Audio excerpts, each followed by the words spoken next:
welcome to this afternoon. We will have presentations, and I'm going to first of all, to start things off, ask His Worship the Mayor to say a few words, and then we'll get into our afternoon activity. Mayor Panciuk.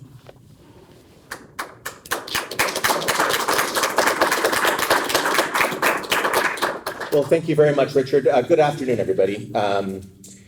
Thank you so much for attending today's call-up event. I have to say that this morning when I was awakened by the heavy rain, I had a vision of having the event this morning in a torrential downpour. But this is the way things work in Belleville. It's a result of honest living.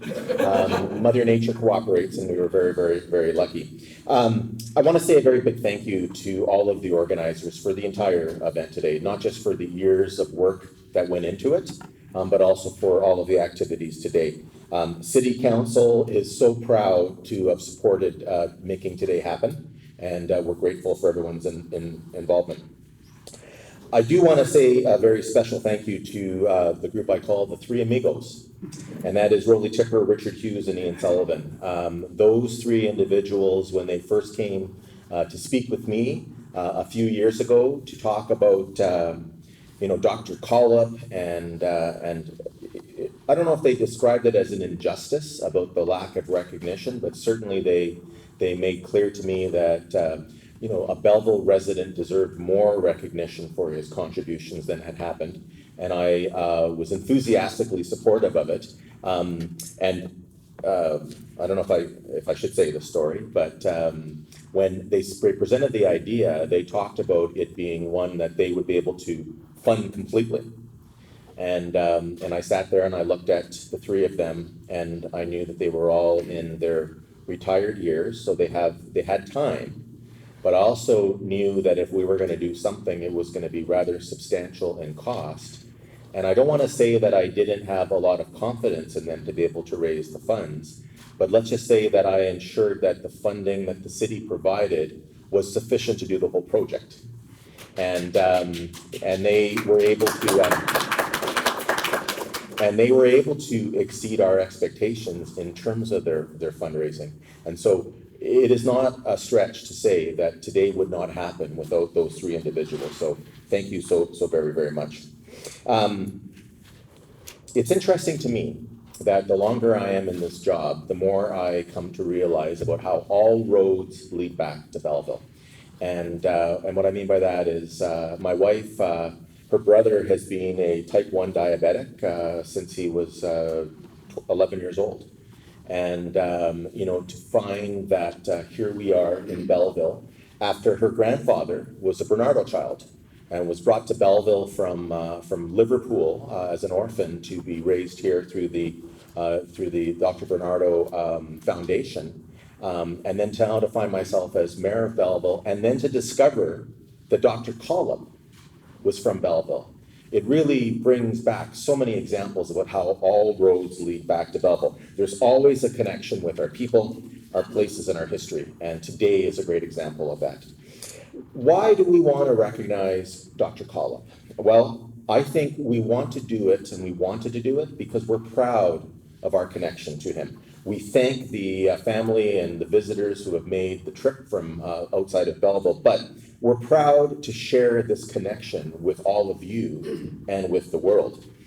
We also want to recognize Collip because what he did matters. The impact of diabetes 100 years ago was a death sentence.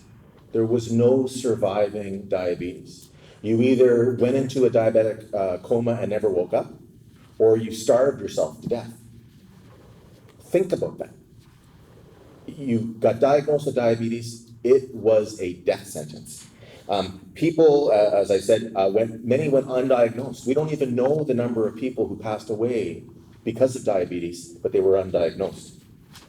Today, millions of people, I heard a figure of 32 million people daily use insulin. How many millions have lived in the last 100 years and contributed to society and made our communities, our countries, the world a better place? We all know someone who lives with diabetes. So when we talk about why Collip and why now, Certainly that's a good reason.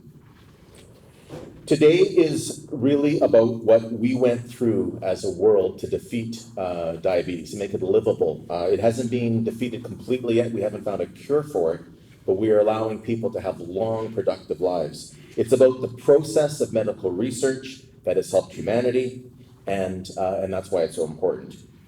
Bert Collip was one of us. We are proud that he was one of us. We're proud and grateful for what he did, and he continues to inspire us today. Thank you very much again.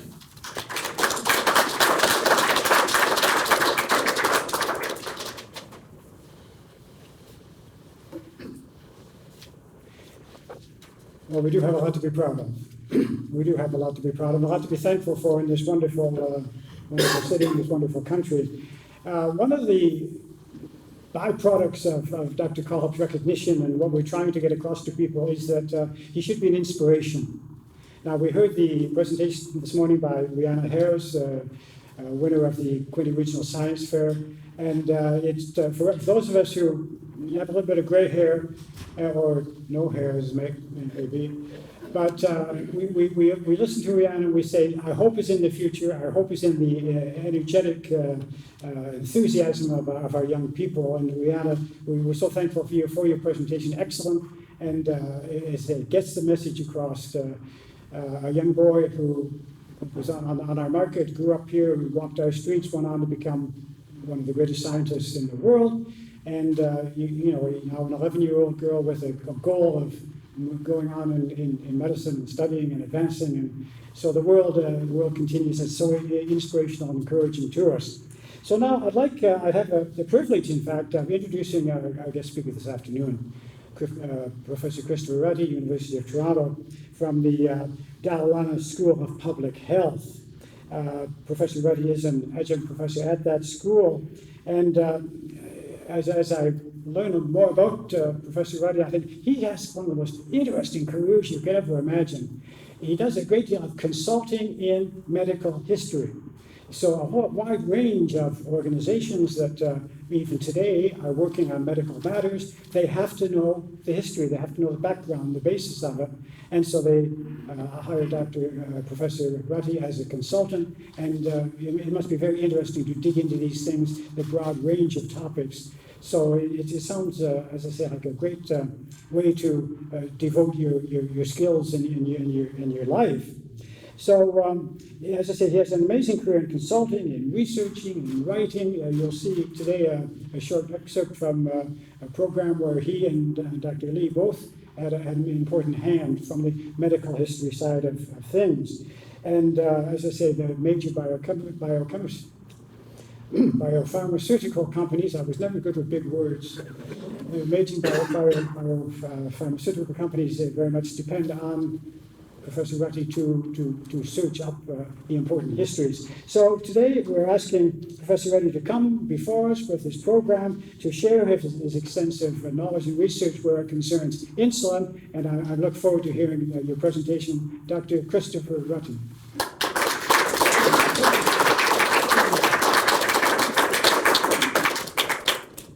Thank you, everybody. Thank you for the invitation and being involved with this project. I remember getting an email from Raleigh last year, at least, and being involved from the sort of beginning of this, or not quite the beginning, but close to the beginning, and even getting, the script on the monument we just saw. Getting bouncing it off myself, so hopefully there aren't any typos. But anyway, so what I want to do here is, in some ways, sort of continue what Allison touched on. And ask the question, kind of what happened after the first human use of insulin. So it works, now what?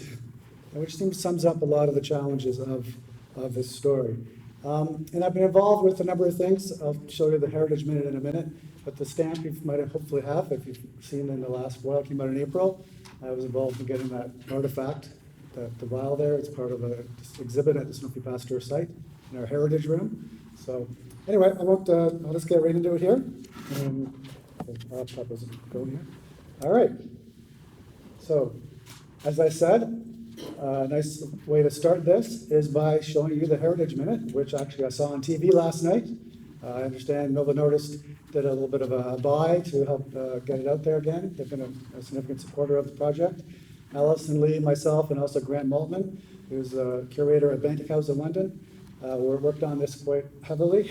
It was a very interesting project, and I think turned out very well. And so I just thought I'd just show it to you, in case you happen to be one of the few that haven't seen it. Leonard Thompson, 13 years old, diabetes mellitus, 65 pounds. Starve the child to let them live? The treatment's as cruel as the disease. It's a death sentence. Dr. Banting. This could be it. He's the first to receive this trial. But will it save him? It's not pure enough. So we try again. And again. And again.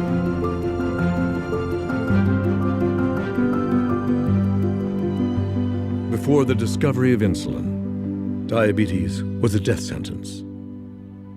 Banting, Best, Collip, and MacLeod's breakthrough has saved millions of lives. Leonard Thompson's was the first. So, there's a whole story we can talk about the making of that air minute, which is a whole other story. The key thing was that for us, for Alison and I especially, as we were students of Michael Bliss, who did his PhD, he wrote the book on discovery of insulin, literally. And there's a new edition of it that's come out, and Alison brought a copy. She wrote a foreword to it.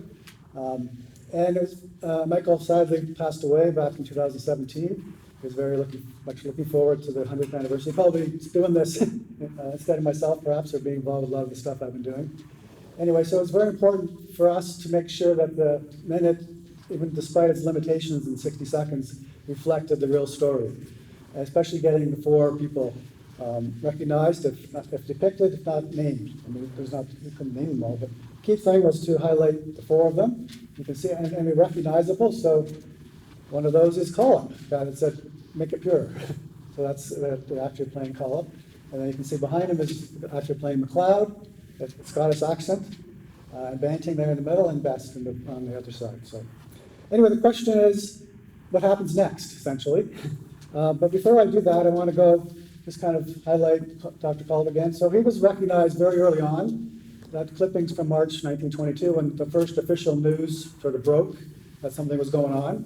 And there was an article in the local newspaper. I'm not sure what the paper was at the time, a Belleville newspaper, that had a nice little piece about Collip, including his address at 132 Albert Street there. Actually, we drove by there this morning. It's not the same house. I think it was replaced in the 40s or something. It's a little bungalow, but not the same house that was there before. So anyway, but the point is that Collip was always there from the beginning.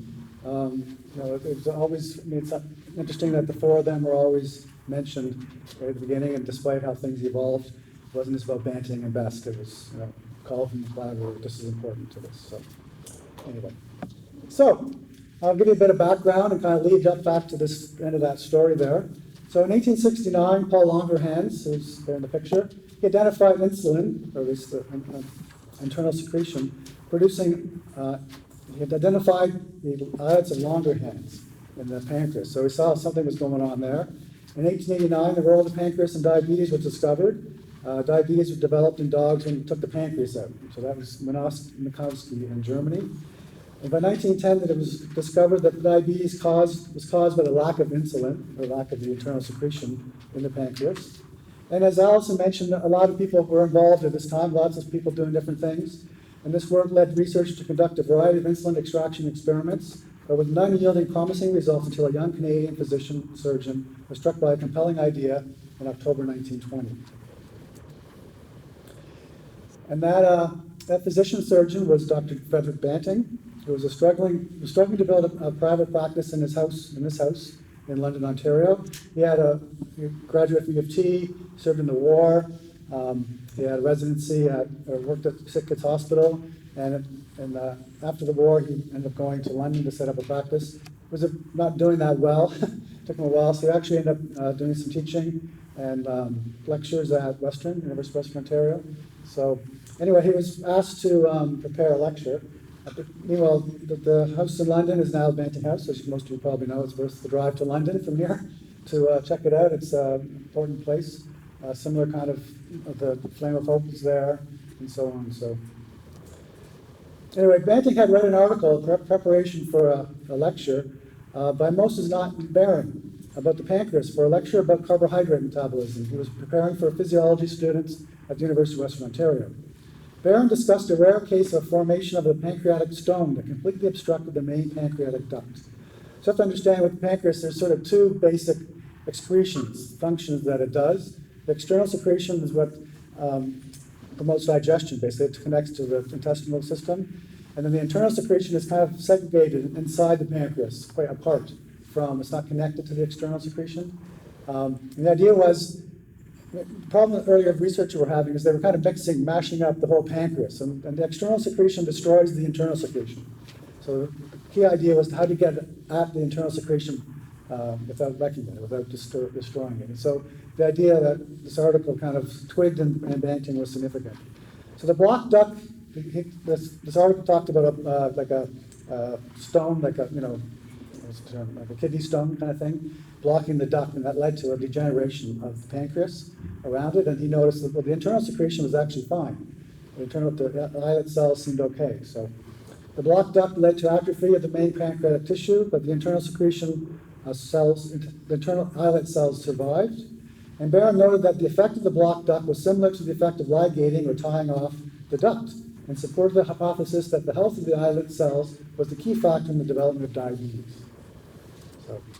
So Banting was kind of, he didn't know much about diabetes before all this. He was, a surgeon. He had some experience with it personally. He had a friend, a young girl in his town in Alliston where he grew up, died of diabetes. So he wasn't unfamiliar with it, but it wasn't something he actually knew much about personally as a doctor. He wasn't treating diabetic cases in his London practice. But some people think he did that, but that's not true. Anyway, he's sort of cramming for this lecture he has to give. So after falling asleep and after reading that article, and after studying about carbohydrates for the last little while, about 2 o'clock in the morning, he suddenly woke up with this interesting idea for a novel surgical method, an experiment to isolate the internal secretion from the pancreas that might control diabetes. He happened to have a little notebook next to his bed, and he jotted down in it, diabetes. He actually spelled it wrong. Ligate pancreatic ducts of dog, keep dogs alive until a cini degenerate. The cini is the external part of the pancreas. Leaving the islet cells, try to isolate the internal secretion of these and relieve glycosuria. That's sort of the constant urination. That's kind of a hallmark symptom of diabetes. So, and actually, if you go to Banting House, they have the bedroom and his bed there. So it's a major kind of mecca for diabetic people to go to.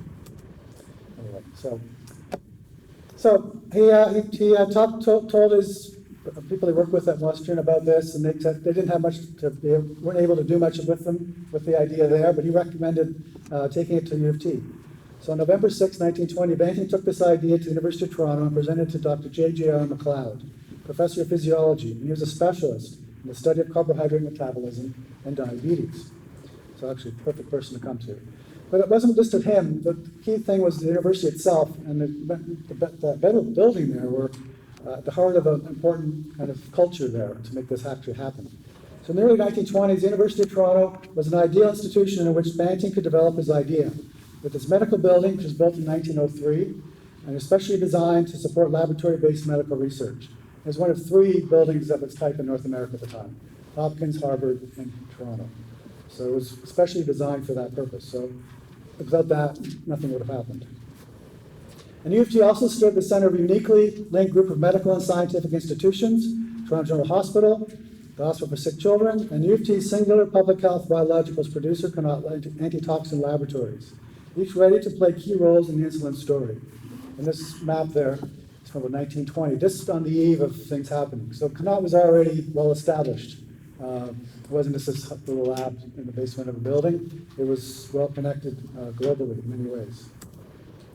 So after meeting McLeod, who was intrigued, though skeptical, Banting was soon given a small lab, access to experimental dogs, a $100 budget, and the assistance of Charles Best, who was a recent graduate in the physiology and biochemistry program, which Alison mentioned Collip doing the same thing a few years earlier. And they got started on May 17th, 1921. And then from McLeod's point of view as well, it's important to understand that a negative result would be just as important, just as valuable as positive. And Banting didn't quite understand that. He was a kind of country doctor, very new at this whole medical research stuff. So that was sort of the seed of some of the tensions between the two over time, because they didn't really quite understand each other.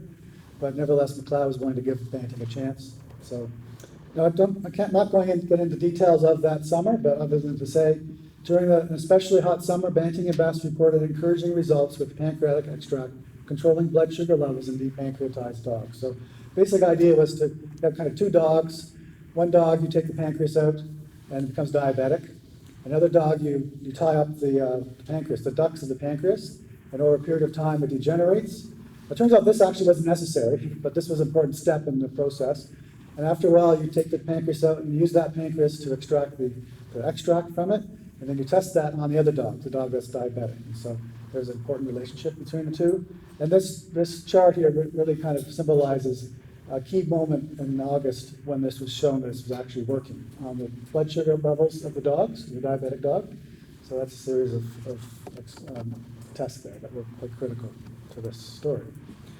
So by November, though, Banting was struck by another idea, because they couldn't keep doing this with dogs. There was a limited supply, there was lots of challenges with that, as you can imagine. Sort of anti-vivisection, this kind of context going on, so there's real awareness of that problem. Plus, the dogs aren't the best source for this ultimately anyway.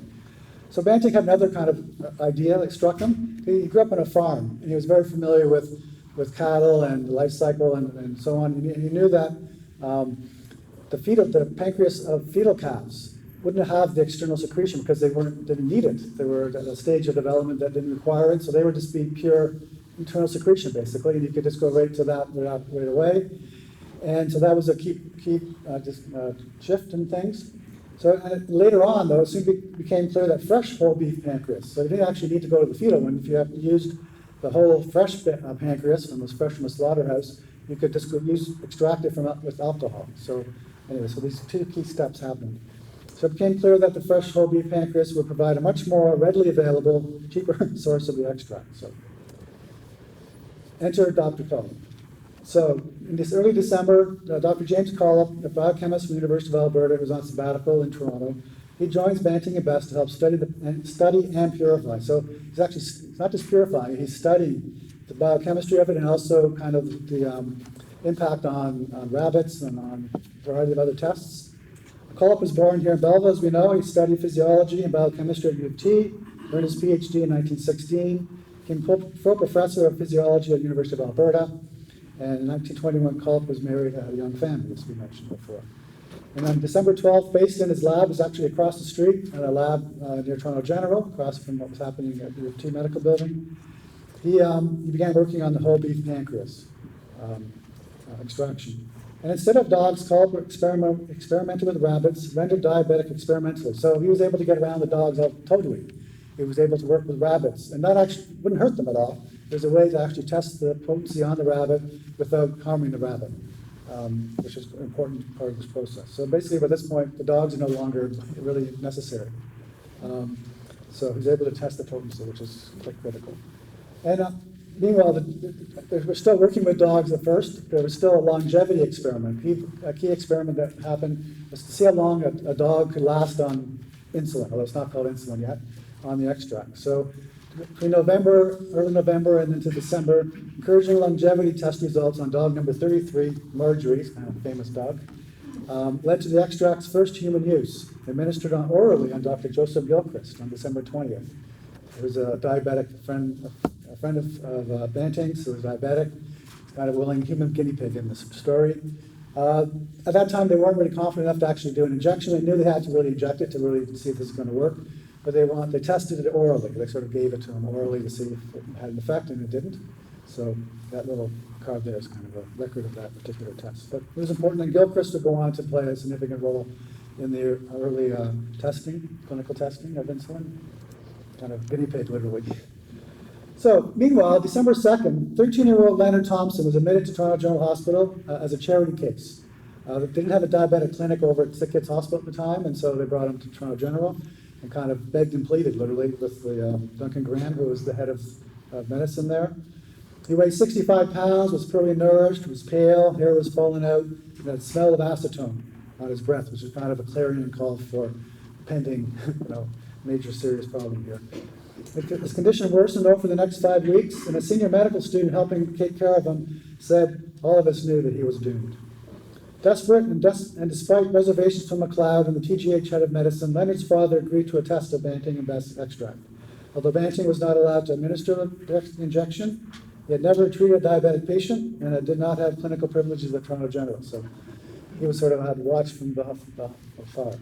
At this point, this is where the minute comes in, Heritage Minute comes in. January 11th, Leonard Thompson is first to receive an injection of the extract, but with limited effect. This is Banting and Best. Actually, it was on the medical record, it says McLeod's serum, actually, because McLeod was sort of the senior person responsible. And it had some limited effect, but wasn't that great, and there was a reaction, some abscesses. It was injected into his buttock, and it left, not a major problem, but you have to remember with insulin, it's something someone has to take regularly every day, so any reaction was significant. You have to eliminate all possible reactions.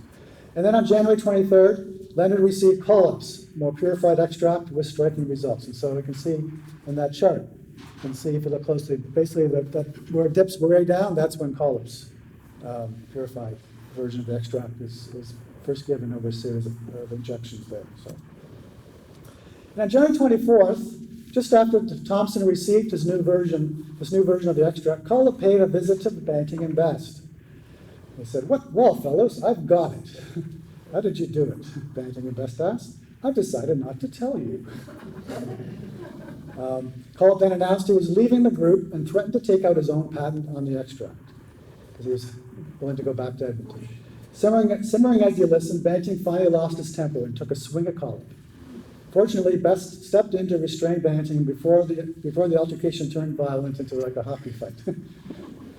This confrontation, as kind of depicted, I don't know if you've seen the Glory Enough for All miniseries. It came out in 1988. I've got a couple clips there. It's actually available on YouTube.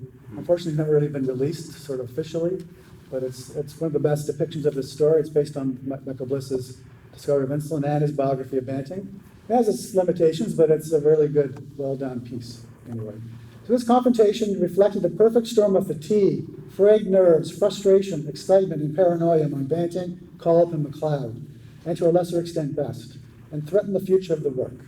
So it could have all fallen apart. I mean, the whole story is a whole series of weak links, any one of which, if you broke any one of those weak links, from Banting not going to Toronto, or Toronto not being quite ready for it, or McLeod not giving him a chance, and Best being there, and Collip being there, it could have fallen apart. So there was a real concern that this could just suddenly go. That was a pervasive fear among everybody, really, that really drove the story, including on January 25th. Encouraged by Leonard Thompson's successful treatments, but concerned about the future control of the new extract's production, the director of the UT's Connaught Laboratories, Dr. John Fitzgerald, facilitated an agreement with Banting, Best, Collip, and McLeod. He offered them funds, some $5,000, which was a significant amount of money at the time, from the lab's research fund that had been building up, and the lab's facilities, which are in the basement of the same building that all this was happening. That's an important point to understand. Connaught wasn't his lab, had a lab up at the farm, north of Toronto, but his heart was still in the medical building at U of T. So they offered the medical buildings downstairs, the facilities downstairs from Banting and Best Lab, to help develop methods to produce the extract for further clinical trials. So it was a modest facility, but still it was literally right there. So just to give you a bit of background about Connaught, on May 1st, 1914, Connaught Labs was founded by Dr. Fitzgerald as the Antitoxin Laboratory in the Department of Hygiene of the University of Toronto Medical School, initially to prepare a Canadian supply of diphtheria antitoxin as a public service. That was a key part. It was designed to be a public service to provide essential public health products to provincial governments and doctors and so on. So that was its sort of foundation. And then between 1915 and 1917, driven by World War I, Canadian and British military demand for tetanus antitoxin and smallpox vaccine, the antitoxin labs expanded to include a large farm property on Steeles Avenue, West and Dufferin Street, and named Connaught Labs after the Duke of Connaught, who was Canada's Governor General from 1911 to 1916. And today, this site is the Connaught campus of Sanofi Pasteur Canada. This is Heritage Square. This is the main entrance to the site. So we have buildings 3, the building on the right and the left were built in 1917 or completed in 1917. I have an office in there. The Heritage Room is in there. The stable in between was where the lab started as a backyard stable downtown Toronto. It was moved up to the site in 1935. It's a little museum. And so that was all done about mid-2004 and for the 90th anniversary of the labs. So anyway, so there's lots going on there. And I've done, Sanofi's been very good about the history. I mean, not just respecting me as a historian, but I'm using this stuff, making history matter in many ways over the last 30 years or so. So, meanwhile, by January 26, shortly after signing the Connaught Agreement, Collip wrote to the president of the University of Alberta.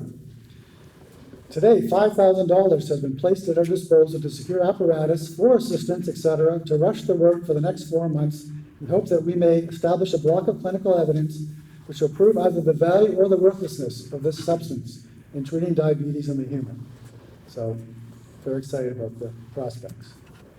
And then similarly, in early February, by this time, Collip was overseeing moving from lab bench scale to large scale production, or at least trying to, at Connaught. And Best was Connaught's director. He was sort of hired. He was doing a master's and given kind of a job, basically. Fitzgerald was the mentor for Best, really, and helping him through this process, and so put him in charge in many ways of the facility. So Best was Connaught's director of production in the basement of the medical building, South Wing.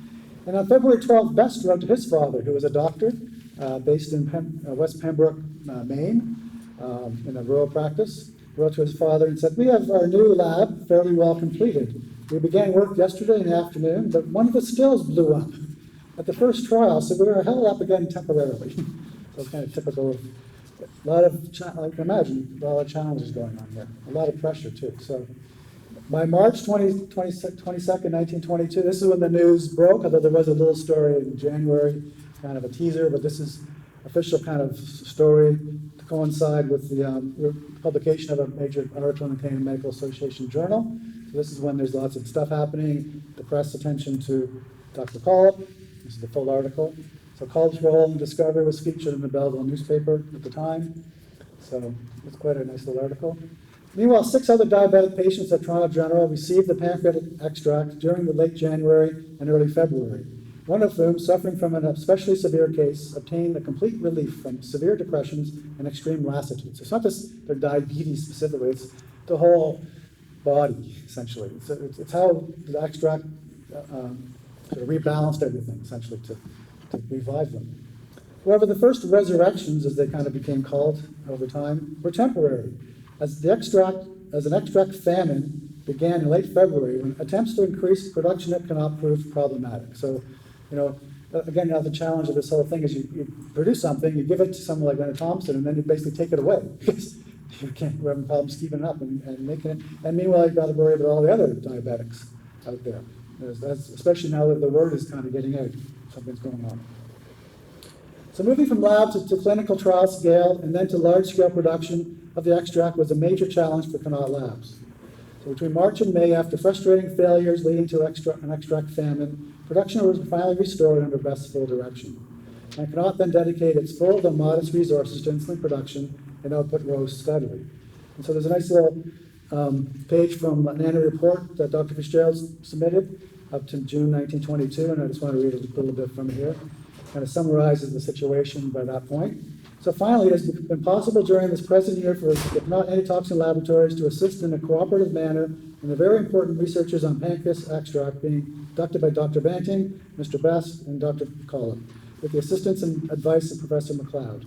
A laboratory for the production of the extract is in a considerable quantity was fitted up, and a sum of $5,000 set aside by these labs to make possible the production of the extract for use in the Toronto General Hospital for sick children, during a period in which the precise value of the extract is being determined. So it's not just making it, it's also a real balance between making it properly and then testing it seamlessly back and forth. So you're always adjusting things. And at this point, May 1922, the name insulin is officially given. that name for an extract had been given actually earlier.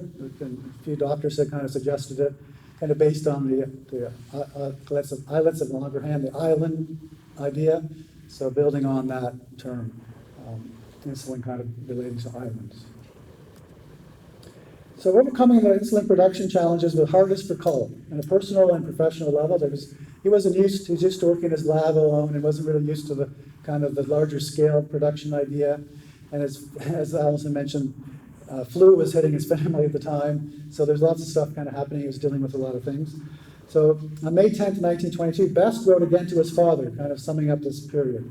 There's been a whole lot of trouble, quarrels, etc., but we're getting on. Collip has not played fair, so there's some tension still going on here.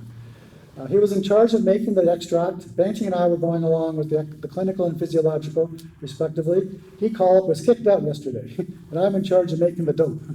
He's best at calling this extract the dope. It means a lot of work, long hours, etc., but I hope to get it standardized before July. And Collip's sabbatical was about to end, so there's a lot of things going on with him. It wasn't just a personal situation. And he was about to return to Edmonton fairly soon. And Best was placed in charge of all aspects of the development and purification and production of insulin at Connaught. So Collip was there, still doing some things, but he was kind of ready to move on. He wasn't really equipped for the larger scale challenges, basically. He was great working late night in his lab, did great stuff there, but at this point he wasn't quite adept in managing the other side of the story here. On May 30th, a unique collaboration agreement was arranged between the University of Toronto and Eli Lilly and Company of Indianapolis, designed to expedite the development of large-scale insulin production methods. This and other agreements relating to insulin production, licensing, and patent protection was negotiated by the University of Toronto Insulin Committee. You have to remember, at this time, there's no government regulation. There's no, other than not saying, to relying on labels, things like that, there was no quality control necessarily from a government level, or testing of batches and stuff. So the University of Toronto essentially assumed this role. And that's another key weak link in this story that makes this was essential to making it happen. Not just Connaught itself, but the university itself. So an insulin committee was a committee of the Board of Governors, sort of the executive of the university, and it included Banting and Best and Fitzgerald and a few other people on that committee to manage all this. So Best assumed leadership of Connaught's insulin production and worked closely with Lilly, especially the company's research director, Dr. George Hughes, who's a key person from the Lilly side, who had heard about this earlier and kind of was at a few meetings and kind of pestering McLeod especially to want to help. And they were actually well respected. There's a lot of distrust from the Toronto perspective of pharmaceutical companies at that time. There's a lot of very uneven in the absence of government regulation. So there was a lot of patent medicines that weren't really patent medicines, and so it was a difficult situation. So there was a hesitation to get involved with a company like that. Although Lilly had moved a long ways towards becoming a well-respected facility or company, and Hughes was a key part in that process as the first research director to actually be able to engage in research and work with people like the group in Toronto and others. So it's an important thing. And Collip was involved in this process. They traveled to Indianapolis several times, Best and Collip, to work to basically adapt or move or instruct people at Lilly on what was happening already at Connaught and kind of bring them up to speed. And then let people there to kind of come back with their own ideas. So this agreement grants Eli Lilly exclusive rights to supply insulin, they branded as Ileton at the time, or Ileton, in the U.S. to diabetic specialists for clinical evaluation until June 1923. So it was an exclusive one-year kind of agreement. Not to commercialize, not to sell it everywhere, but just to make enough so we can supply to diabetic specialists in Canada and the U.S. People were clamoring because they knew this was happening, but they needed to do it in a very careful way to not just sort of rush it to commercial production. So there's a lot of things that still happen. So while insulin production improved, the limited supply challenges meant that only a few critically ill patients, mostly children, could be treated. So you get a sense of things are improving in Toronto. There were some insulin was coming from Lilly to support some of this work, but not a whole lot. There was still, Connaught was doing better over time. So it was a good relationship. So there's lots of interesting stories of this period I won't get into here. Other than to say, between June and July, the rapidly growing attention to the Toronto insulin discovery brought desperate pleas from diabetics, their doctors, and families, few of whom Banting could help due to a limited supply. However, Banting was able, he set up his own private clinic on Bloor Street West at the time. He eventually did get privileges at Toronto General, was able to finally treat some patients, and he was able to bring in a few. Some from the States, 3 in particular at first. Ruth Whitehall, who was 8 years old, was treated in Toronto from June 17th to the end of September. And then Myra Blaustein, who was an 11-year-old girl, these are both from Baltimore, both these girls, treated from July to September. And then Teddy Ryder, who's kind of one of the more famous ones. He was much younger, 6-year-old. He was treated in Toronto from July 8th to October. And he actually lived till 1991, I think. And there's a Banting House in London has a new online exhibit, called I'm a Fat Boy Now. So you can check that out on their site. It's quite nicely done. And there's a lot of letters from the family, so a bit of new information about his experience. But the most famous diabetic patient was 15-year-old Elizabeth Hughes, who came to Toronto in mid-August 1922 and stayed until the end of November. She was notable. She was the first, actually, of these early patients to be named in the press. I mean, Leonard Thompson's name wasn't put in the press. Teddy Ryder, none of those people at that time were talked about in the press in the specific sense, but she was. Her father was the U.S. Secretary of State, Charles Evans Hughes, who had run for president before that, so prominent person. And her ability to come to Toronto to get in, so it wasn't necessarily because of that. I mean, it was a factor, you can imagine. But an important point was that she had a nurse, a private nurse that had been with her since before. With their parents traveling a lot, they had a nurse, her name was Blanche Burgess, and she learned about how to manage the starvation diet, essentially, the very precise process. So she was very familiar with Elizabeth and her needs, and came to Toronto because her parents couldn't come. And she came to Toronto together, and they were put up an apartment for that period of time. And so her presence allowed a real important clinical experience to basically be able to test insulin, test it on her, see what happens, and get her, monitor her whole story. So that was a key part. It wasn't, again, because she was a rich person, but she played a big role for various reasons. Elizabeth documented her recovery story in many letters she wrote from Toronto to her parents, which are thankfully preserved in the official library, University of Toronto. And I just want to read you one little bit from one of them. This is her first letter, actually. Hope to goodness this does reach you safe. At this point, her parents were in Brazil at an expo. So it was a whole process of trying to get word, because this is all new. They're really worried about her, how they're going to keep in touch with her and find out what's happening. Fortunately, she was a very intelligent girl and had a typewriter and was able to write. And anyway, she wrote a whole series of letters. Dr. Banting came in as usual last night about 5:30 p.m. and said he had a good report to make. The insulin, which they have been working on for so long, will now be ready for use in a couple of days at the most. And is the most powerful that has yet been made. So much so, in fact, that I will only have to take 1 cc at a time when I begin my 2 doses, which will be very soon, I think. He's getting enough of it so that his 3 outside patients, I may not have known about every one of them, but she mentions Ruth Whitehall and Teddy Ryder and myself will not have to change our insulin for a month or so, which is a very good thing, as you know. He was so happy over that part of it, and he really feels that it is becoming more stabilized all the time. So there's a lot of uncertainties going on with the supply and its quality. And then later on in October, interesting one of the later letters, but at this point she's very well, she's very happy, she's eating all kinds of stuff, she's growing into a very independent and a precocious kid. And Banting took her out for a little drive, which was a fun little experience for her. At this time she's a 15-year-old girl. And she took him out. Well, then we drove around town a bit, and then we drove around a bit and ended up by going to the Connaught Laboratory, which is in the basement of the medical building. It was at the university, and seeing extract being made from the very first stages to the last.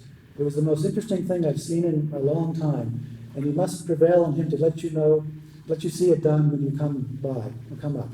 They're putting out such large quantities now that That enormous plant is running night and day with the men working in relays. Oh, it certainly was a glorious evening, and I shall never forget it. So I've actually written an article about the letters. A site called Defining Moments Canada. See, I'll mention that near the end, but there's a whole series of articles I've done over the last year or so. Anyway, so by October, Banting, Best, and Collip assigned the insulin patent to the University of Toronto Board of Governors for $1 each as a public trust. Key point here is to remember, so as to prevent commercial exploitation of the product and to safeguard the production of a standardized product. They were really worried, like I mentioned before, about some enterprising chemist or pharmaceutical company getting some idea of this whole process, because it wasn't all that difficult in some ways if you knew what you're doing, to say, oh, I can figure this out. I'm going to apply for a patent and monopolize this whole thing. And this was a real concern for U of T to lose this, especially at this stage of the game. And so it was a defensive patent, but also designed to make sure that everybody gets access to it, that based on a standardized method that's well established, and it can be shared, universally, essentially. So in January 1923, Canadian and U.S. patents of insulin were granted officially. And by April, a unique patent pooling policy was established by the Insulin Committee to assure that the sharing of any insulin production advancements among insulin producers. So by June 1923, the Insulin Committee opened up a possibility for other producers in the U.S. to produce insulin and get license it through the Insulin Committee. A part of that deal was if one group over here developed something new that made it better insulin, basically, they couldn't do a patent themselves. They'd have to give that patent to U of T, so make sure it's available for everybody. So it's a leveling off that allowed everything to go up at the same level, which is very critical to the story. So by August, Canada's insulin supply found a firm foothold with a larger insulin production plant for Connaught, thanks to funds from the Ontario government and the lab's reserves. The plant was established in the U of T's vacant YMCA building on campus. So a modest little building, but happened to be vacant. And they were able to, because the facilities in the basement of the medical building were pretty tight, and demand was increasing. So they were able to set up a plant in that building, which was there for about 5 years. And Connaught was supplying insulin for all of Canada by this time, and beginning to export it to many countries without their own production facilities. By November, Connaught was producing some 250,000 units of insulin weekly. A typical insulin patient would use like 20 units a day or something like that at that time. The labs were also able to export to Ireland and South Africa, New Zealand and Australia, as well as to several other countries. So you can see the small staff there in the front of the YMCA building. Insulin division, technically.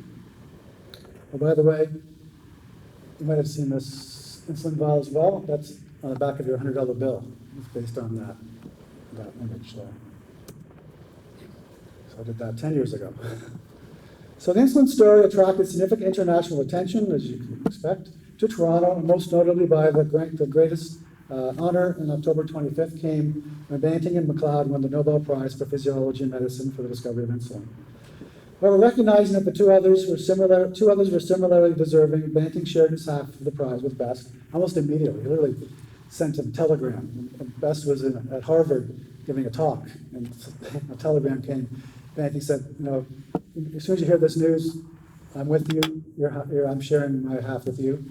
And about a week later, MacLeod followed suit, recognizing Collip was similarly significant in the story, and he shared his half with Collip. So it was very much instinctive. Everybody knew that everyone else was involved, despite the tensions there were still. So anyway, between November 23 and into August 1924, while Connaught's primary focus was to supply insulin to Canadian diabetics, the labs were also in a unique position to distribute insulin to diabetics in many countries. I mentioned some was being exported, but there's a little more to that. So between 1923 and 24, U of T's Insulin Committee helped facilitate insulin production in the US, the UK, Denmark, and Australia. But supply constraints, price issues, and export restrictions limited insulin availability in most countries, despite news of insulin spreading. So people are hearing about it, but there's how do we get it here? Indeed, Connaught played a vital role in spearheading the global distribution of insulin to a long list of countries, selling it at a low price or at no charge to individuals, physicians, drugstores, hospitals, clinics, or through various intermediaries, especially before larger firms were granted export licenses. So this is an important point. So Lilly in the US, and Nordisk in Denmark, and a firm in Australia, and part of the deal with U of T was they were given kind of local rights in their own country or region. In order to go beyond that, once that situation was sort of stabilized and they're happy about it, the Insulin Committee would grant them an export license, so they could then export beyond that, within limitations. So this document here actually highlights those, when those licenses were granted, including Lilly was granted an export license in the end of December 1923, although with quite strict limitations. And then other US firms between July and June 1925 were granted export licenses, similar in the UK and then in Denmark as well. So that was took time for this to all kind of develop. Meanwhile, there were some groups in different countries outside of all this trying to develop a local production in Austria and a whole range of countries, but running into different levels of success or failure and other challenges locally. So that was limiting development of production in a whole range of countries, apart from this start, the bigger companies. So Connaught's global vanguard role of insulin distribution is told through a large ledger book kept in the Sanofi Pasteur Canada archives, which I manage, that recorded by hand every insulin order from January 2nd, 1924 to April 30th, 1927. Some 10,000 orders, plus there's 2 more volumes like that go up to July 1935. So these are very useful, interesting document, which I knew about but hadn't really looked at closely. But I got involved with looking at that because of the stamp, insulin stamp that came out in April. The release of the new insulin 100 stamp by Canada Post, which featured a Connaught Labs insulin Toronto vial, which I helped provide from the Sanofi Pasteur archives, prompted the use of the insulin sales volume, along with the original filling records, to trace the distribution of the specific lot batch number that is visible on the vial. If you look at it, it says 29219 on the label there. So what does that mean, basically? So I wanted to kind of look at that. And that vial came out of that package next to it, which is on display in the Heritage Room at Sanofi site, Heritage Room. And this is a little extract from a filling record, a separate record that lists the filling, and you can see there 29219, and it's 379 vials. So tracing the lot shows it was filled on July 4th, 1924, along with 379 vials and packages of about 5 by 10 units like that package there, essentially like that. The 379 vials of that lot were distributed to some 100 different individuals, physicians, hospitals, and provincial boards of health, and to a doctor in Mexico. 2 packages were also sent at no charge to Dr. Herbert H. Best in West Pembroke, Maine, father of Charles Best. Regular monthly shipments of 500 units to Dr. Best continued at no charge for use in the rural practice at least until 1927. So I'm not sure, I don't know precisely, but my sense is that his practice was along the Maine, New Brunswick border. Getting regular insulin there might have been a limitation, and maybe some poorer folks. So he wanted to have kind of built on his relationship with his son, having some available. And so that was an interesting thing to see. Tracing the distribution of lot 290-219 led to a more thorough analysis of the sales volume entries, focusing on the distribution of Connaught insulin outside of Canada during the January to July 1924 period, including to the US, Ireland, Spain, France, England, New Zealand, Finland, Latvia, Greece, South Africa, Mexico, Japan, Hungary, Czechoslovakia, China, Korea, Palestine, Dutch West Indies, Russia, Jamaica, Uruguay, and Romania. So I went all over the place. Connaught filled several insulin orders from the US, despite Lilly's availability at that time still, including from drugstores in Niagara Falls and Boston, a physician in Omaha, and from Dr. Carl Voetlin, who was a professor of pharmacology at the U.S. Public Health Service, who was doing research on the biological standardization of insulin. But the most notable U.S. customer of Connaught's insulin was Elizabeth Hughes, who, after leaving Toronto at the end of November 1922, received regular shipments of varying sizes and a declining price, because through this whole period, the insulin price was going down. There was kind of a competition to make it cheaper, essentially, as production processes improved. And she continued on to at least 1927 with it. She maintained her preference, as you can, it says that in her letters, I told you earlier. She appreciated Connaught's insulin. She was kind of critical of Lilly's at that time, might have been more appreciative of it later, which, an important point about diabetics, once they get on an insulin, they're reluctant to change, right? So despite other insulins, they may not have wanted to change. So although at some point she probably did, ultimately, and she lived until 1981. One of the first destinations outside of North America for Connaught's insulin was the Irish Free State, which in 1922 became a dominion of the British Commonwealth after a 3-year war of independence. But in the midst of all that, there was a challenge obtaining insulin at an affordable price by this point. And in December 1923, the Irish branch of the British Red Cross led an effort to start an insulin fund. The Irish Free State government was unable to contribute to that fund, when the UK insulin producers were unable to export. Because of the limitations on the export licenses at that time, there was a bit of a challenge there. So appeal was made to Connaught for a low-cost insulin. Connaught was well known to the British Red Cross due to the lab's extensive work during World War I, supplying tetanus antitoxin and smallpox vaccine to the British military. So this wasn't just out of the blue. Connaught was a known place for supplying this kind of stuff. So Connaught's insulin order book shows insulin shipments to several individual diabetics in the Irish Free State, as well as shipments to a drugstore known as Phantom and Company, including one order sent at no charge. The largest shipments for Connaught's insulin to the Irish Free State were sent to the Irish Red Cross Society in Dublin, totaling 8 shipments of 20,000 units each between January 5th and June 2nd. The price of each shipment fell from $300 on January 5th down to $150 to half price by June. So, meanwhile, as insulin production steadily grew in Canada and the US, the University of Toronto Insulin Committee facilitated insulin patents and the licensing of production in other countries. The committee directly oversaw insulin quality control and licensing rights in North America, so its direct purview was Canada and the US. And in Canada, Connaught held exclusive insulin production and distribution rights until about 1980. And Connaught remained part of U of T until 1972, and today its legacy is part of the Sanofi Pasteur Canada, Sanofi Pasteur and Sanofi Canada. Eli Lilly held sole U.S. rights until June 1923, when other firms were able to apply to the Insulin Committee for licenses. So Mulford and Stearns and a variety of others came online.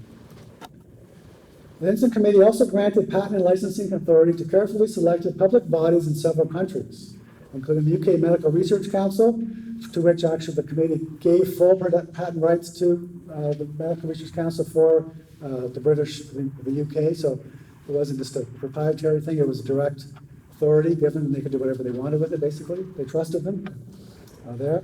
And there was a variety of local producers, including Burroughs Wellcome becoming a producer by April.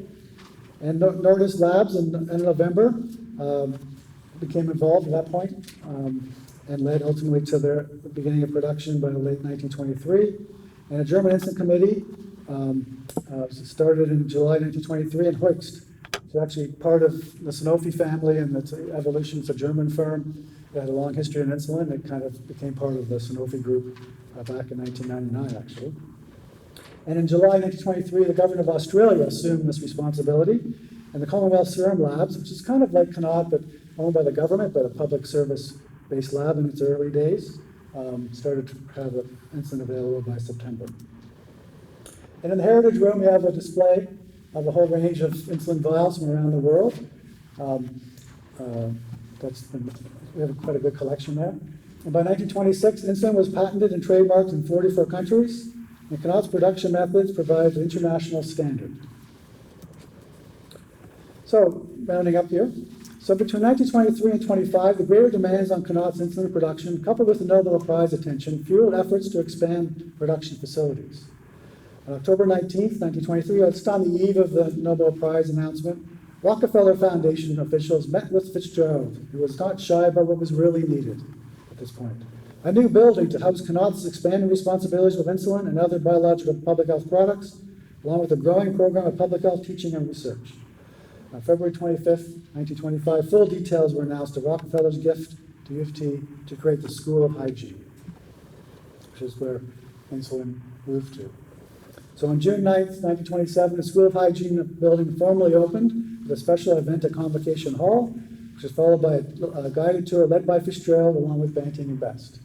As is prominently noted, the new School of Hygiene building would be the new home of insulin. So part of that building, amongst the many other things were there, was an insulin plant. And from 1927 to 1955, Connaught and the School of Hygiene shared administrations in that building. So until 1970, between 1927 and 1970, Connaught produced all of Canada's insulin in the School of Hygiene building's insulin plant. And between the 20s and 30s, Connaught was a key leader in insulin research and innovation, developed a method to prepare purified insulin crystals on a large scale by the addition of trace amounts of zinc. And by 1936, Connaught pioneered protamine zinc insulin, setting the standard, the global standard for first long-acting insulin. And in the 60s, Connaught pioneered a highly specialized sulfate insulin, developed for diabetics who had become resistant or allergic in some sense to regular insulin. So that was a very specialized insulin, but nevertheless a key advancement. And from 1970, beginning 1970, Connaught's insulin production operations were consolidated in a new building at the Duffins Division on Steeles Avenue, the former farm site, and that building there at the top there, which actually a few months ago was torn down. So ironically, to make way for a major new building, a virus vaccine production building on the Connaught site, former Connaught site. So anyway. By 1984, new technologies in synthetic and human insulins and intensifying global competition prompted Connaught to partner with Novo Industries, forming Connaught Novo. And between 1984 and 94, Novo, and later Novo Nordisk, leased Connaught's insulin production plant, although it was operated by Connaught employees. So technically, it was sort of being managed by Novo Nordisk, but Connaught's people that had been working on insulin all along carried on. And from 1989 to 2005, the Connaught site was part of global mergers in vaccine and pharma industry, from Pasteur Marie Connaught in 89 to 99, to Aventis Pasteur, 99 2004, which added Hoist, as I mentioned before, to the business to Connaught's insulin legacy, and then Sanofi Pasteur from 2005 to the present. So Sanofi Canada Connaught Labs insulin legacy is prominently presented in the Sanofi Pasteur Toronto site's Heritage Room, and online on a website we call the Legacy Project, so thelegacyproject.ca. So we've got displays in the room, although COVID pandemic has, security has sort of taken over that room as part of the on-site screening process, so unfortunately not really accessible right now, but still there. And for more on the history of Connaught Labs, while it was part of U of T from 1914 to 72, I've written a whole series of articles for the University of Toronto Connaught Fund. When U of T sold Connaught, the proceeds of that sale endowed a very large, now very large endowment, Connaught Fund, and I did a series of articles on that story. So, and finally, to further explore the discovery and development of insulin storage and the people involved, including Collip, visit the Defining Moments Canada Insulin 100 National Digital Commemoration Project. So this is probably the biggest effort for the Insulin 100s to bring together everything as much as you can. Major partners are Heritage Canada, Sanofi, U of T, Novo Nordisk, Banting House, and a whole range of people. It's designed kind of for high school-ish age. It's an educational resource on not only insulin, there's other projects we've done and are continuing to do. So there's lots of stuff there, so it's fun to explore. And to finally, I'll end with a rare photo of Collip there on the left, a picture in 1936, with Best in the middle and Banting on the right. So I think it's one of the few pictures that I know of that actually has three of them. By this point, McLeod had left Toronto, and he had died actually a year before this was taken. So very few pictures of the four of them together, other than kind of those press pictures. So I just thought that was kind of a nice way to end. Thank you. Thank you very much, Professor Rutty. We've heard a great deal today, and I'm sure everyone, as we ponder tonight, we've certainly come to understand a great deal about insulin and production of insulin, the history, Dr. Collip. But today diabetes is still very much with us, and many people still living with diabetes and taking insulin. So we wanted to round out today's events by hearing what's going on right around our community and in our area in the area of treatment of insulin. We're very pleased to have with us today Dr. Keith Gregoire, who was the founding, he's a consulting pediatrician, is a consulting pediatrician, and was the founding father of the Quinte Pediatric Diabetes Program. So I'm going to ask Dr. Gregoire to come up here and to tell us about this treatment program and how it was operated. He operated it for 20 years. And Dr. Gregoire? I'm okay. Oh, there you are. I got a light in my face here. I'm sorry. But anyway, so as I said, we've asked Dr. Gregoire to come and give us an idea of what's happening today and what his work involves. Dr. Keith Gregoire. Want me to close that up? I'm okay with it. It's fine. It's not the way. Okay. Actually, there's a can of Coke down there. Can you? What do you do? There's a can of Coke down there, I think. Oh, yes. Thirsty. There you go. Just to drink it. Okay. Thank you. Thanks, everyone. I'm so honored that you invited me to come and speak about what's going on currently in the region for specifically pediatric diabetes, which is what I do. We have the rare privilege, it's not unique, but the rare privilege of being a relatively small place that actually has a functioning pediatric diabetes education and treatment program. And I'm just going to talk to you a little bit about how that came to be and what we're doing at the present time. I'm just going to spend a few minutes on it, but I'll kind of be around afterwards if you want to come and talk to me and ask me questions as well. So first I'll start by telling you who I am. My name's Keith Gregoire. I'm actually consider myself a Belleville boy. I moved here when I was 10 years old. This is my hometown, I consider it, although I was born in New Brunswick. I started my training at Queen's. I did medicine there, and then I went on to the University of Toronto, where I studied at Sick Kids to become a pediatrician. So once I came to Belleville, I never went very far afield, and then I came back to practice in Belleville in 1998. When I came back to practice as a general pediatrician, I started to accumulate diabetic patients in my pediatric practice. And predominantly, they were already running several tertiary care centers where diabetes care was being done in Ottawa and in Toronto and in Kingston. But for various reasons, some patients were not able to get to those programs for a variety of issues. Sometimes it was financial disadvantage, sometimes it was just transportation or parents who couldn't get off work, or it was a big deal to go to another city to get that sort of care.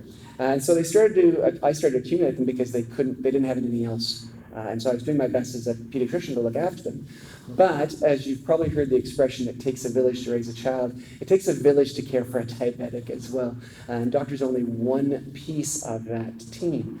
So I had patients that I was sending to dietitians, nurse educators, social workers, and all these other people who are integral parts of caring for these patients. And that was also still difficult. And I started thinking, this would be so much better if we had a program here in Belleville, like I used to do when I was working at Sick Kids, where all of this is done under one roof and we all work together. So I started asking around, and I met this woman named Joyce Wardle. Now, I don't know if she's still here today. She's okay, but I'm sorry, but that's great. So, because I know she'd be totally embarrassed that I'm going to give her such a spotlight because she's such a humble person. But I met Joyce Wardle, who was a diabetes educator at Quinte Healthcare at that point, and I sort of said, hey, I'm a pediatrician in town, I've got these patients, and I was wondering if we could work together to get a diabetes program going. And so together, Joyce Wardle and I sort of co-founded the pediatric diabetes program. And by co-founded, what I mean is that she did all the work and I got all the credit. Because in kind of the theme of the day today, it's unsung heroes. And I wanted to sing about Joyce because she's fantastic. And I know she would be mortified for me to do that in her presence because she's such a humble person. So I'm glad she's not here to stop me. But at that time, Joyce had actually been in contact recently. There was actually, in fact, a provincial program going where they were trying to get what they were calling secondary care centers. So above that primary care medicine level, but not quite at the level of a pediatric diabetes specialist level, where general pediatricians like myself, who had an interest in diabetes care, could provide care for the vast majority of kids with diabetes who were not the very complicated cases. And so there was already a call out to start these programs. And so she filled out paperwork and we went through the whole process. And in November of 2000, we opened our doors and we started seeing our first pediatric patients here in Belleville. And of course the word spread, and a lot of patients who were going to some of these other tertiary care centers started to repatriate, and we started to get more and more kids in our program.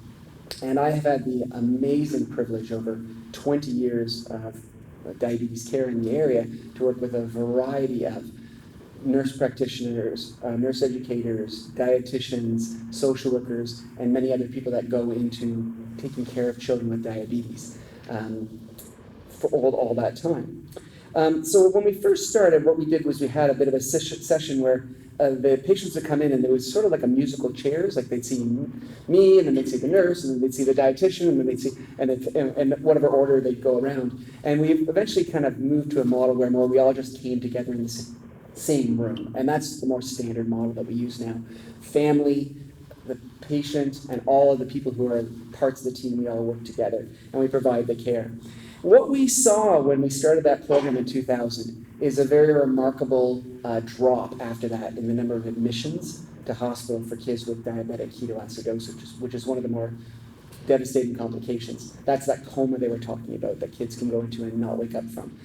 So we would get them, they'd be going into diabetic coma, but we would treat them with insulin, and they'd come out of it, but they'd still be hospitalized. And we found that when we had this program, kids who had diabetes could still get into coma if there was problems, but because they were continuing to receive good care and education, that didn't happen. And so we started getting decreased admissions, which was fantastic. The other big benefit of our program was that we were now able, when a child was diagnosed newly with diabetes, to manage most of their care as an outpatient. Previously, kids would be brought into the hospital. So when they get the diagnosis of diabetes, they're kind of pulled out of their natural environment. They have to stay in hospital for sometimes up to a week, learning how to do injections, learning all these things. And it's such a traumatic experience. But with a nice team like this, we got to the point where the majority of kids who were diagnosed with diabetes could be seen in a timely basis, started on insulin, and receive their teaching as an outpatient and not have to spend the overnight in the hospital for a night or more. And that was a real win for us. So basically, the team now, it's changed from the original players, but it continues to function. We have the kids come in every 3 months for their regular checks. For those of you who are in the medical field, we do what's called an A1C, which is a marker of your overall diabetes control over the last 3 months. We have a point of care machine that does that, so right as you're in there, we can get that. While we're talking to you, we have an idea of how your control is, so that we can kind of tweak your treatment program depending on how things are going. And then you get to see everybody. If you need to spend more time with the dietitian, you spend more time with them. If you need more time with the social worker because there's issues that need to be resolved there, you spend more time with them. And it's worked out really, really well. We've kept a very close relationship with our tertiary care center partners, predominantly in Kingston, but also a little bit in Sick Kids as well too. And it's always been wonderful that I have those connections in those two places. It was quite a nice fortuitous event that I did my medical school training in Kingston and my pediatric training at Sick Kids, because we could keep good relations there. In fact, I came here in 1998 as a physician, but I took a full-time job at Queen's in 2013 and was able to continue to manage that here in Belleville. And I'd fallen in love with this program so much that I couldn't leave it. So even though I was still full-time in Kingston, I was still doing the diabetes program here in Belleville as well, too, for 5 further years until I've made some changes in my practice since then, and I'm mostly working in Ebony now. But anyway, it's been wonderful.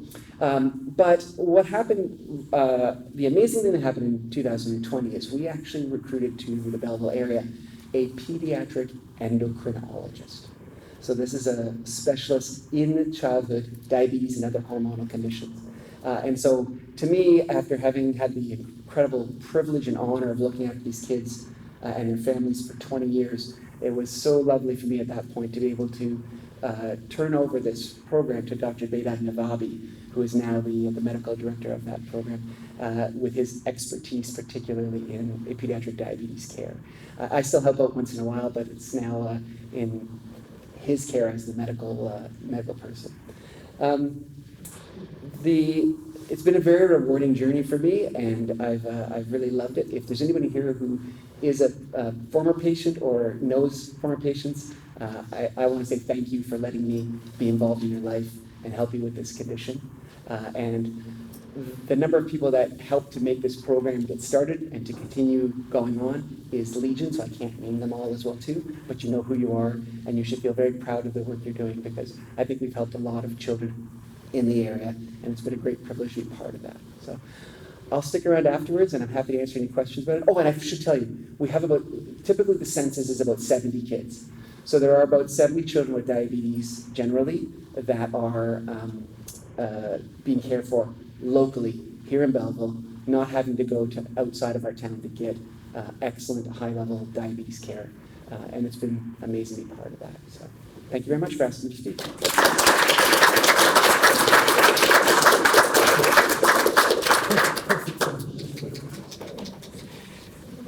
Well, we've reached the end of a very long and a very busy day. As I say, you're going to go home with your head filled with all kinds of good things. But thank you all for, especially thanks our very special guests who have come from out of town, Dr. Lee, Professor Rutty, the Wyatt family. We're just thrilled to have you here. Everyone is thrilled to meet you and have you here. And we hope, we had a brief conversation. I hope you can get back to our area where you can have some more time. And I guarantee you, we'll take good care of you. So thank you all for coming. As I say, if you have any questions for Dr. Lee, Professor Rutty, or Major Wyatt, I'm sure they'd be happy to answer questions. So that's the end of a very, very busy day and a very rewarding day. Thank you all for coming. God bless you all.